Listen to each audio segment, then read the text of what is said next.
Hello everyone, welcome back to mechanical forum. आप सभी का मैकेनिकल फोरम यूट्यूब चैनल पर स्वागत है। और हम आज मैथ के कुछ इंपॉर्टेंट क्वेश्चंस देखेंगे जिसमें आपको टाइम एंड वर्क और जो पिछले साल प्रीवियस ईयर में जो हार्ड टफ क्वेश्चन आया था, जैसे कि आपको एक सांड्रा वाला आपको देखने को मिलेगा, काफ़ी ज़्यादा लोगों को बहुत ही मतलब हार्ड लगा था। ऐसे क्वेश्चन सॉल्व करने वाले हैं हम, तो बने रहिए हमारे साथ। मेरा नाम है सत्येंद्र और मैं आपको इस चैनल के माध्यम से मैथ्स और रीजनिंग पढ़ा रहा हूँ। तो चलिए देखते हैं स्क्रीन पर जो पहला क्वेश्चन है हमारा। क्वेश्चन क्या कह रहा है उसको पहले पढ़ेंगे, और क्वेश्चन को पढ़ने से पहले आपको सबसे पहले कोई काम सॉल्व करने से पहले आपको क्वेश्चन को बहुत अच्छे से पढ़ना है। इस पे जो स्क्रीन पे जो भाषा होगी वो बाइलिंगुअल होगा, इंग्लिश और हिंदी। और जो यदि हिंदी नहीं भी हो उसको मैं इंग्लिश में ट्रांसलेट कर दूंगा, लेकिन आप ध्यान से समझना, ठीक है। तो चलिए, क्वेश्चन क्या कह रहा है कि मोनिका के पिता की आयु मोनिका के जन्म के समय कितनी थी भाई? 38 वर्ष थी। कितनी थी? 38 वर्ष थी। बात समझ में आ रहा है? कितना था भाई? 38 वर्ष था। अब उसके बाद कह रहे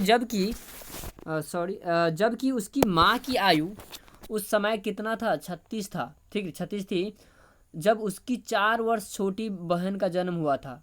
तो उनके माता और पिता की आयु के बीच में क्या अंतर है? ठीक है, आप क्वेश्चन को थोड़ा ध्यान से समझना और समझने की कोशिश करना। देखो क्वेश्चन क्या है, इजी क्वेश्चन है, कोई हार्ड नहीं है, बस आपको समझने की कोशिश करना है। कह रहा है Monika's father was 38 old when Monika's was born.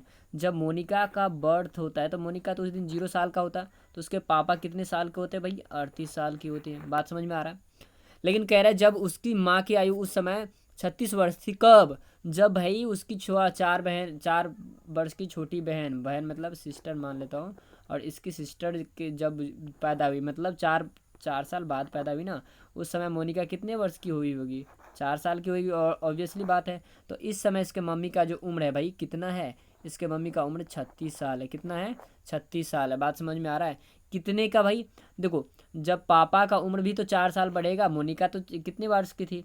0 वर्ष का, तब ना पापा का 38 था। तो इनका बीच में कितना अंतर हुआ भाई? 36, और ये आ गया 38, 4 कितना? 42 हुआ होगा ना।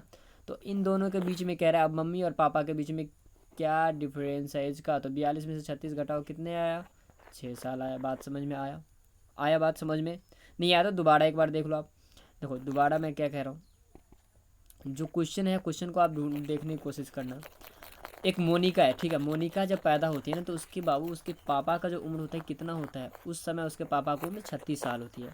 और उनकी मम्मी का उम्र ना, सॉरी, 38 साल होता है। उनकी मम्मी का उम्र 36 साल कब होता है? जब उनकी 4 वर्ष की छोटी बहन की पैदा हुई। मतलब मोनिका जब पैदा हुई तो उनके पापा का उम्र कितना था? 38 था ना। पैदा हुई तो मतलब उस समय उसकी एज मोनिका का 0। 4 वर्ष बाद उसकी बहन का जन्म होता है, तो उसकी बहन अब उसकी सिस्टर मान लो, तो उसके सिस्टर का उम्र तो 0, लेकिन मोनिका तो भाई 4 साल बढ़ गई। और तब इसकी मम्मी का उम्र कितना होता है? तब इसकी मम्मी का उम्र होता है 36। बात समझ में आ रहा है? तो भाई मोनिका 0 की थी तो उसके पापा भी तो मतलब मम्मी भी तो 4 साल छोटे होंगे। या ऐसे सोचो ना, मोनिका 4 साल बड़ी तो पापा के भी उम्र में भी तो 4 साल बढ़ेगा। तो 38 और 4 कितना हुआ भाई? 42। 42 में से 36 घटा दो, क्योंकि दोनों के बीच का अंतर पूछ रहा है। तो 42 में से 36 गया तो कितना भाई? 6 साल। बात समझ में आया? आई होप कि ये आपको समझ में आ गया होगा। चलो नेक्स्ट क्वेश्चन की तरफ बढ़ते हैं। जो हमारा अगला क्वेश्चन है, ये कुछ ऐसे है कि देखो, 3 संख्याओं का माध्य दिया है 20 है। कितना भाई? 3 संख्याओं का माध्य आपको 20 दिया है। इस आंकड़े वाले समुच्च का परास कितना है? समुच्च का परास 12 दे रखा है। बातें समझ में आया? समुच्च का परास आपको कितना दिया है? 12 दे रखा है। तो आपको पूछ क्या रहा है? तो आपको पूछ रहा है, अच्छा, यदि जब दो सबसे छोटी संख्याओं के बीच का अंतर कितना भाई? दो सबसे छोटी संख्याओं के बीच का अंतर है कितना? दो सबसे छोटी संख्याओं के बीच का अंतर 3 है, तो 3 प्राकृतिक संख्या ज्ञात करें। भाई परास का मतलब आपको पता है? परास का मतलब पहली संख्या और अंतिम संख्याओं के बीच का अंतर। तो टोटल तो 3 ही संख्या है, तो पहली संख्या और अंतिम संख्याओं के बीच का अंतर कितना दे रखा है? 12 दे रखा है। बात समझ में आया? उसके बाद कह रहा है जब दो सबसे छोटी संख्या के बीच का अंतर कितना? दो मान लो कि एक पहला और दूसरा सबसे छोटी है, तो इनके बीच का अंतर क्या है? 3 है। मान लेते हैं पहला वाला x है, तो दूसरा वाला कितना होगा भाई? x+3 होगा, यही ना? ठीक है। अब अच्छा, परास इन दोनों के बीच का, तो इन दोनों मान लो ये कितना हो जाएगा? अब बताओ सब तीसरा नंबर कितना हो जाएगा? x+ का 12, तभी ना इन दोनों के बीच में 12 का अंतर होगा। मैंने बताया था ना कि दोनों के बीच में मतलब परास का मतलब इन दोनों के बीच का अंतर। तो x प्लस ये कितना हो गया भाई, 12 हो गया। बातें समझ में आ रही है? बातें समझ में आया नहीं आया? चलो मैं थोड़ा मार्कर को और बढ़िया बना लेता हूँ। एक्स प्लस कितना हुआ यहाँ पे, 12 हो रही है।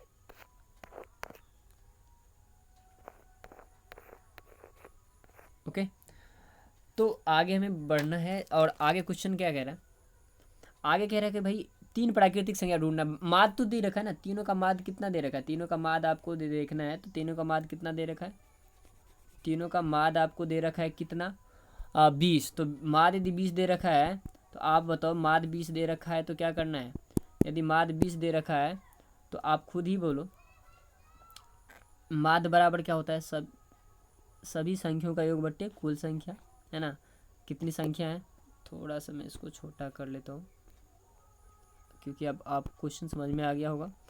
तो देखो, x प्लस 3 प्लस का x प्लस का 12 यदि आप ऐड कर रहे हो बट्टे कितना, सॉरी यार,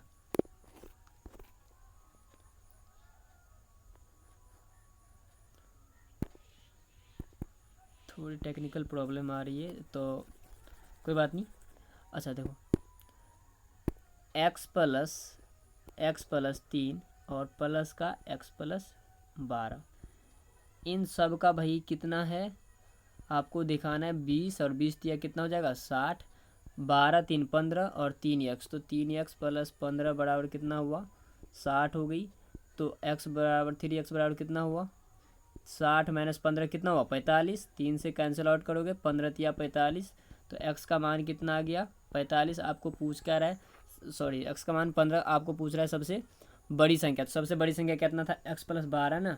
तो सबसे बड़ी संख्या x प्लस 12, तो 12 15 में 12 जोड़ोगे कितना आएगा, ऑब्वियसली 27 आ जाएगा। 15 में 12 जोड़ेंगे कितना आएगा 27, तो ये इसका क्या हो गया आंसर। तो सबसे बड़ी संख्या क्या हुआ 27। बात समझ में आया? चलिए अगला क्वेश्चन की ओर बढ़ते हैं। और अगला क्वेश्चन हमारा, आई होप कि ये भी आपको क्वेश्चन समझ में आया होगा। अगला क्वेश्चन हमारे बोर्ड पे ये रहा, ठीक। हाँ,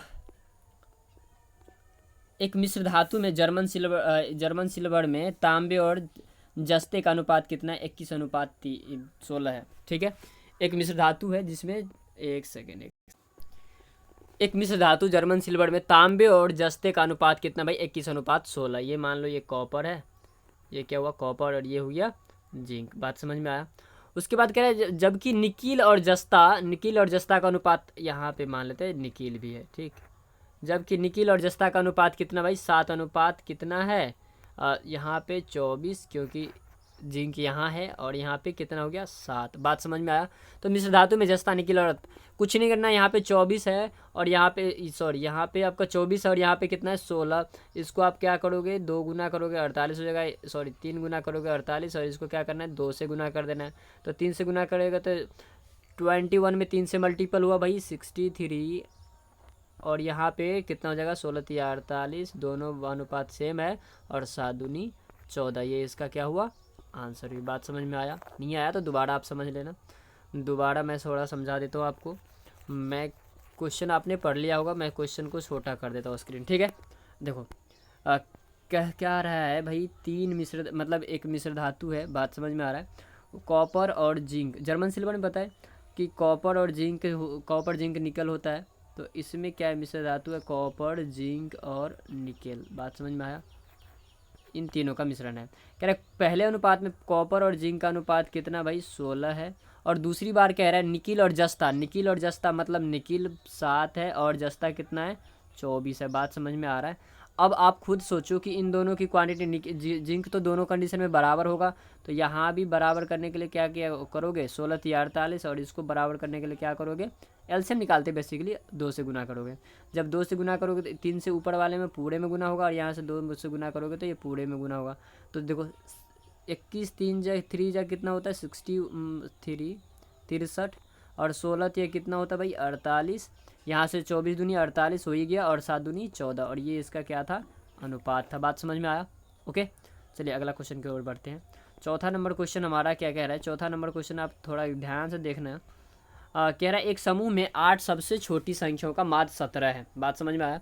एक समूह है जिसमें 8 सबसे छोटी संख्याओं का माध्य कितना भाई 17 है, जबकि एक साथ लेने पर समूह की सभी संख्याओं का माध्य कितना आ जाता है 20 है, और यदि सबसे छोटी संख्याओं को छोड़ देने के बाद बची संख्याओं का माध्य 22 है, तो समूह में कुल संख्या कितनी संख्या है?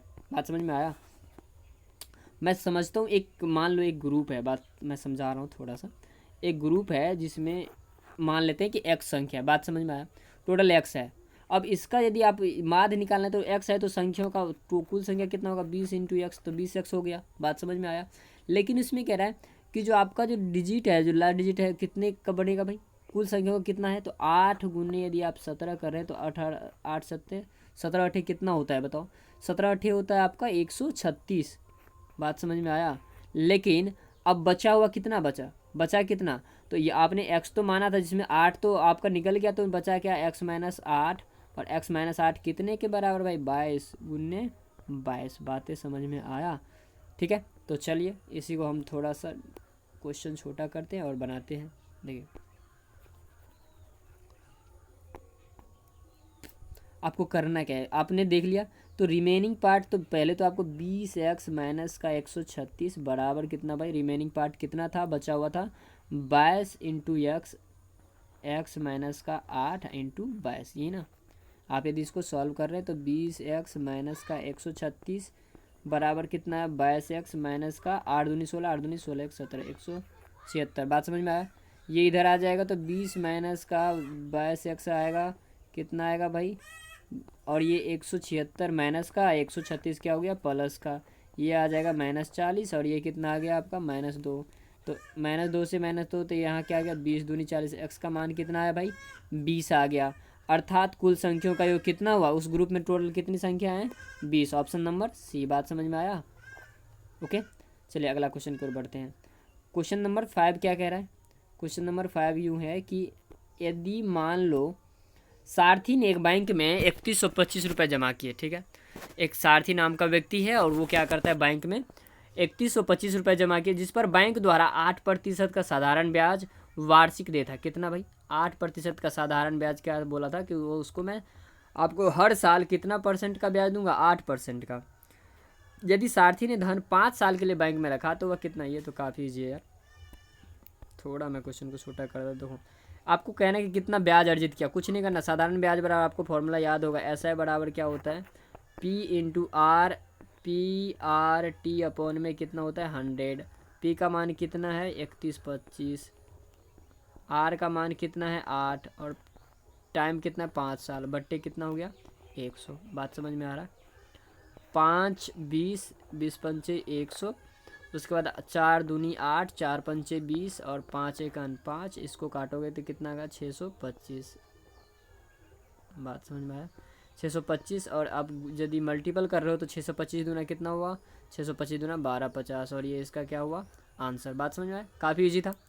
चलिए क्वेश्चन नंबर आगे की तरफ बढ़ते हैं। क्वेश्चन नंबर जो हमारा नेक्स्ट है वो यूँ है कुछ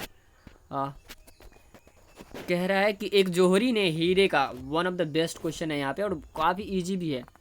एक जौहरी है, उन्होंने क्या किया हीरे का व्यापार शुरू किया भाई, हीरे का एक हार विशिष्ट रूप से बनाया, मतलब स्पेशली उन्होंने ऑर्डर करके बनाया, ठीक है, और उसका विक्रय मूल्य कितना रखा भाई 10 लाख, कितना विक्रय मूल्य था, कितने में उसने बेचा 10 लाख रुपए में तय किया, और इसके निर्माण में कच्चे माल सहित जौहरी ने 3 लाख का निवेश किया, कच्चे माल मतलब उन्होंने अपने जेब से कितना माल लगाया, तो 3 लाख रुपए, मतलब 3 लाख रुपए का उन्होंने उनको काट मतलब अपने जेब से लगाया, 10 लाख रुपए, देखो कितना चालाक जौहरी है, बाप रे, बात समझ में आया।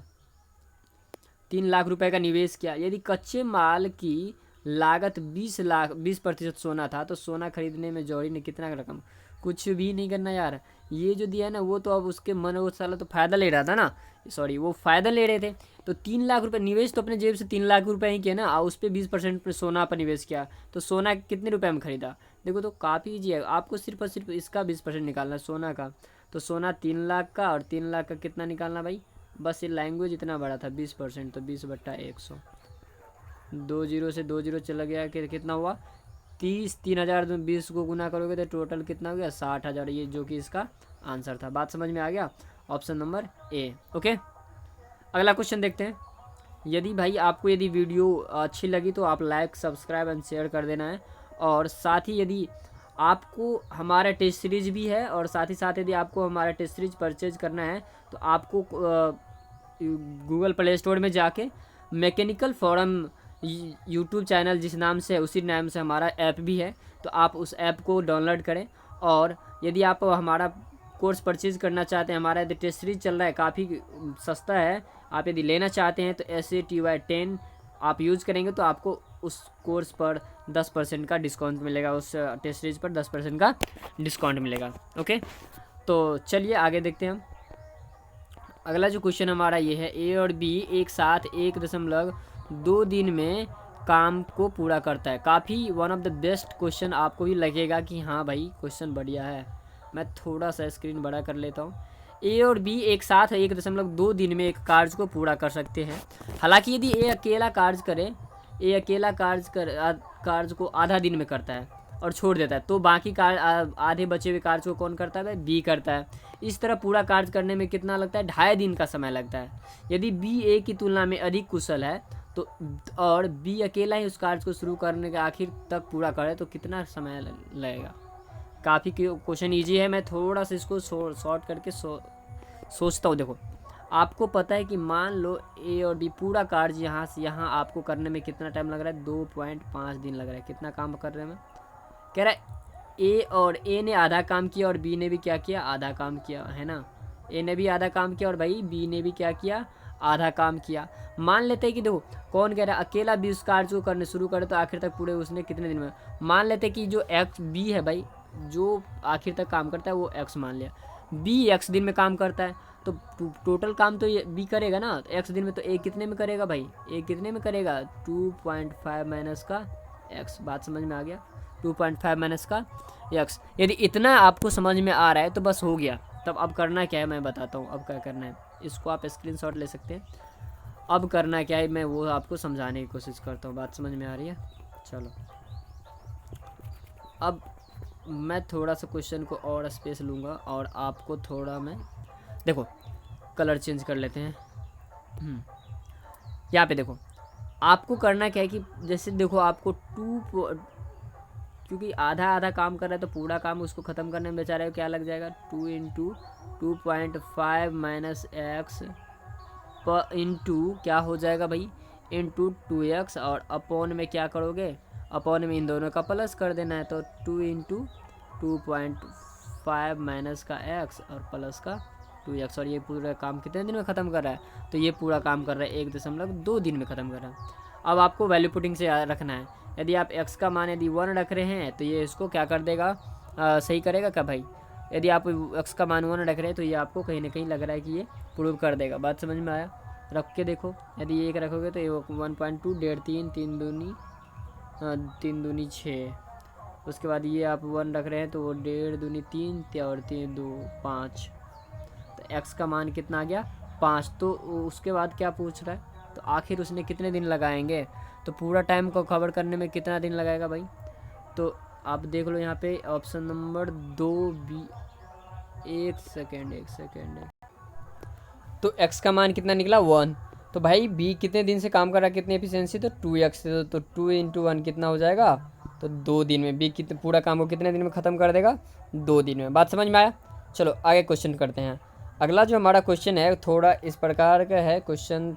एक सेकेंड, हाँ ये रहा हमारा क्वेश्चन आपके स्क्रीन बोर्ड पे, ये रहा।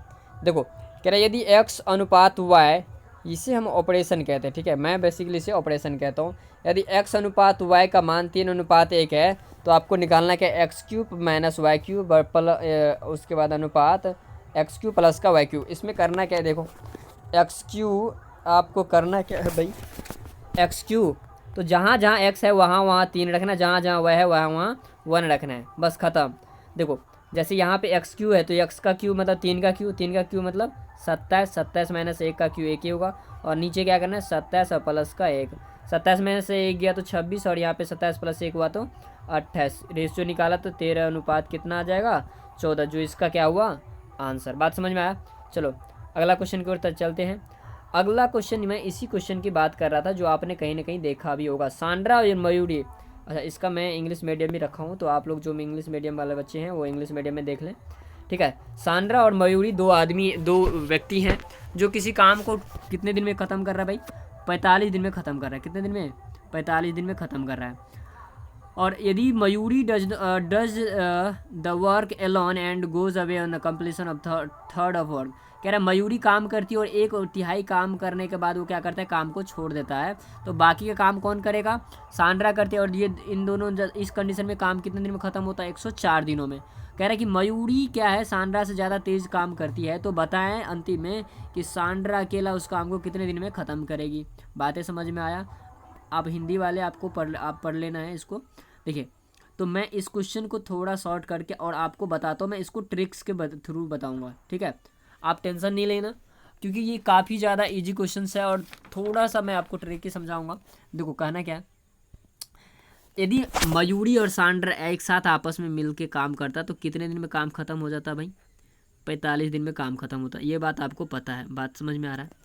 लेकिन कह रहा है कि नहीं, मयूरी क्या करता है, एक तिहाई काम कर लेता है, तो 45 में से 3 चला गया तो कितना मयूरी काम करेगा? तो एफिशिएंसी बटे आपको वर्क बराबर क्या होता है पता है? टाइम होता है, ठीक है। एफिशिएंसी बट, तो मयूरी मान लो कि मयूरी और सांड्रा मिलके कितना काम खत्म कर रहा है? एस, ये हुआ एस, मतलब एम मयूरी ख़त्म कर रहा है 15 दिन में, एक तिहाई ख़त्म करके चला गया ना। तो अब सांड्रा को कितना, कुल काम का कितना भाई? एस एम बट्टे कितना करना पड़ रहा है इसको बेचारे को? एस बराबर कितना? अब ये काम कितने दिन में ख़त्म कर रहा है? 104 दिन में। बात समझ में आया? आपको करना क्या, 15 से भाग कर दो, तो यहाँ पे 15 से भाग करोगे तो क्या आ जाएगा? मैं थोड़ा छोटा कर देता हूँ। अब यदि आप 15 से भाग करोगे इसमें तो ये आ जाएगा एस बट्टे एम। मैं इसको भी भाग कर देता हूँ, ठीक है। मैं क्या कर रहा हूँ, इसको भी मैंने क्या कर दिया, भाग कर दिया। अच्छा चलो, कॉमन लेकर मैं थोड़ा स्टेप बढ़ेगा, कोई बात नहीं, पैनिक नहीं होना है। 15 से भाग करोगे तो ये यहाँ आ जाएगा एस बट्टे एम, और अरे सॉरी 1 सेकेंड। देखिए, यदि मैंने 15 कॉमन कर लिया तो यहाँ पे आ गया एस प्लस एम और बटे एम, यहाँ पे 2s प्लस एम बटे एस बराबर कितना? 104 बटे 15। बात समझ में आया? आपको यदि एस बटे एम निकालोगे तो यहाँ से निकल जाएगा एस बटे एम, ठीक है। एस बटे एम प्लस का एम से एम कट गया 1, और यहाँ से यदि 2 एस बटे एस कट गया तो 2 और एम बटे एस। बात समझ में आया? और ये आ गया 104 बट्टे क्या आ गया? 3। बात समझ में आ रही है? आपको थोड़ा 15, ठीक है, गौर से समझना है। अब 1 और 2 को आपने ऐड किया तो 2 और 1 कितना हुआ? 3 हुआ। बात समझ में आ रहा है? 1 और 2 कितना हुआ? 3 हुआ। 1 और 2 कितना हो गया? 3 हुआ। अब यहाँ पे देखना, आपको यदि 3 इधर आएगा तो माइनस हो जाएगा, तो एस बट्टे एम और प्लस का एम बट्टे एस का जो मान है ये कितना आ जाएगा भाई? 104 में 104 और डिवाइड बट्टे 15 माइनस का 3, यदि इन दोनों कैल्शियम करोगे तो 15 या 45, 104 में से 45 आएगा तो क्या आ जाएगा? एस बट्टे एम प्लस का एम बट्टे एस का जो मान आ जाएगा भाई 59, और 59 बट्टे कितना हुआ? 15। अब आपको ज़्यादा कुछ नहीं करना, अब बस अब आपको इसका फैक्टराइज कर देना। 3 गुने क्या हो जाएगा? 5। क्यों भाई? क्योंकि इन दोनों का यदि आप एलसीएम लोगे तो एम गुने एस होगा। अब क्वेश्चन को थोड़ा ध्यान से पढ़ोगे तो क्वेश्चन में क्या दिया है कि मयूरी जो है ना सांड्रा से ज़्यादा कुशल है। मयूरी जो है क्या है? सांड्रा से ज़्यादा कुशल है, मतलब मयूरी की जो क्षमता होगी सांड्रा की क्षमता से क्या होगी? ज़्यादा होगी। इसका ये मतलब हुआ कि मयूरी क्या है? 5 एफिशिएंसी से काम कर रहा है, और सांड्रा जो है कितने एफिशिएंसी से काम कर रहा है बाबू? 3 से। बस इतना सा इस क्वेश्चन में समझना था, उसके बाद क्वेश्चन ख़त्म। अब क्या करना है? अब यहाँ पे देख लो, मयूरी का अब निकालना किसका? सांड्रा का। तो सांड्रा कितना काम कर रही थी? तो 45 बता दिए थे मैंने पहले ही। और मल्टीपल क्या था? एम प्लस एस, तो 5 और 3 कितना हुआ? 8, और बट्टे कितना हो जाएगा? सांड्रा का निकालना है तो सांड्रा से भाग कर देना है, तो 3 15 तिया 45, 15 अट्ठे 120, और ये इसका उत्तर है। बात समझ में आ गया? चलो ठीक है, चलिए नेक्स्ट क्वेश्चन की ओर बढ़ते हैं, और नेक्स्ट क्वेश्चन हमारा है, देखते हैं। देखो, ये बात समझ में आ गया? यदि आपको ये वीडियो अच्छा लगे तो प्लीज़ लाइक एंड सब्सक्राइब कर दें, और साथ ही साथ हमारे जो चैनल है मैकेनिकल फोरम, उसे भी आप क्या कर दें, आप क्लिक कर दें, ताकि आपको इसी तरह का क्वेश्चंस बार बार देखने को मिल सकें। ओके, तो अब नेक्स्ट क्वेश्चन की तरफ चलते। अगला जो क्वेश्चन हमारा देखो, ट्रिपलेट से बनाना है आपको और काफ़ी ज़्यादा इजी है। एक त्रिभुज की भुजाएं हैं और वो 3-4-5 सेंटीमीटर है, तो त्रिभुज का क्षेत्रफल। आपको ये बात पता है कि यदि त्रिभुज 3-4-5 के साइज में हो तो ये एक ट्रिपलेट बनाती है। एक क्या है, ट्रिपलेट बनाती है, ठीक है। 3-4-5 ट्रिपलेट का मतलब क्या है कि एक समकोण त्रिभुज है और इसमें बेस और आधार, मतलब लंब और आधार कुछ भी हो सकता है, और कर्ण सबसे बड़ी भुजा होगी। तो कर्ण का आपको पता है समकोण त्रिभुज में क्या होता है, समकोण त्रिभुज का क्षेत्रफल 1/2 और आधार गुने ऊंचाई होती है। बात समझ में आ रहा है। हमें कुछ नहीं करना है, तो कर्ण से तो कोई मतलब है ही नहीं। मेरे पास यदि कर्ण से कोई मतलब नहीं है तो कर्ण को लेना भी नहीं है। बात समझ में आ रहा है। यदि कर्ण से कोई मतलब नहीं तो कर्ण को लेना भी नहीं है। ये वाला तो खत्म हो गया। करना क्या है, हमको क्षेत्रफल पूछ रहा है तो इन दोनों का मल्टीपल 4 12, 12 का आधा कितना 6, और ये इसका क्या हो गया आंसर। बात समझ में आया। अगला क्वेश्चन देखो, यदि आप लोगों ने यदि ट्रिपलेट नहीं पढ़ा है तो प्लीज़ ट्रिपलेट पढ़ लें, और मैं खुद ही यदि आपको बोलेंगे तो अब मैं खुद ही ट्रिपलेट पढ़ा दूंगा। और ट्रिपलेट काफ़ी आसान होता है पढ़ना। बात समझ में आ रही है। तो यदि आप पढ़ना चाहेंगे तो मैं खुद आपको ट्रिपलेट पढ़ा दूंगा, और इससे क्या होगी, जो आपका पेपर है, पेपर में बराबर ट्रिपलेट से क्वेश्चन पूछी जाती है, तो याद रखना इस बात का, ठीक है। एक सेकेंड, ये क्वेश्चन कहाँ चला गया, एक सेकेंड। अगला क्वेश्चन हमारा ये है कि एक समकोण त्रिभुज की आधार 6 सेंटीमीटर है। क्या भाई, एक समकोण त्रिभुज का आधार 6 सेंटीमीटर है और कर्ण क्या है 10 सेंटीमीटर। देखो मैंने सिर्फ कहा कि ट्रिपलेट याद रखना है। आप यदि 3-4-5 का ट्रिपलेट याद रख रहे हैं, 3, 4 और 5 का, तो आपको क्या बोला कि आधार 6 सेंटीमीटर, तो 3 का आधा, 3 का मल्टीपल 6, तो ये भी कितना हो जाएगा 8, और ये 2 से गुणा करोगे कितना हो जाएगा 10। बात समझ में आई। ये तो कर्ण हो गया। तो बस हमें क्या निकालना है, आधार गुने ऊंचाई। तो इन दोनों का मल्टीपल करो, 8 6 का 48, 48 का आधा कितना होता है भाई 24, और जो इसका क्या हो जाएगा आंसर। बात समझ में आ रहा है। सिर्फ ट्रिपलेट याद होना चाहिए आपको। ओके, चलिए हमारा नेक्स्ट क्वेश्चन की तरफ चलते हैं। थोड़ा सा मैं इस क्वेश्चन को इरेज कर दूं। अब नेक्स्ट जो क्वेश्चन है हमारा, नेक्स्ट क्वेश्चन की तरफ बढ़ेंगे। ये क्वेश्चन काफ़ी वन ऑफ द मेरा फेवरेट है, और एग्ज़ाम में भी ये काफ़ी बार पूछा गया क्वेश्चन है। तो आप थोड़ा समझना, क्वेश्चन पूछ क्या रहा है, बोल क्या रहा है, वो समझाने की कोशिश करूँगा मैं। और यहाँ पे देखो, कह रहे कि यदि एक्स का प्लस, एक सेकेंड, क्वेश्चन आपको दिख नहीं रहा होगा, है ना, थोड़ा मैं।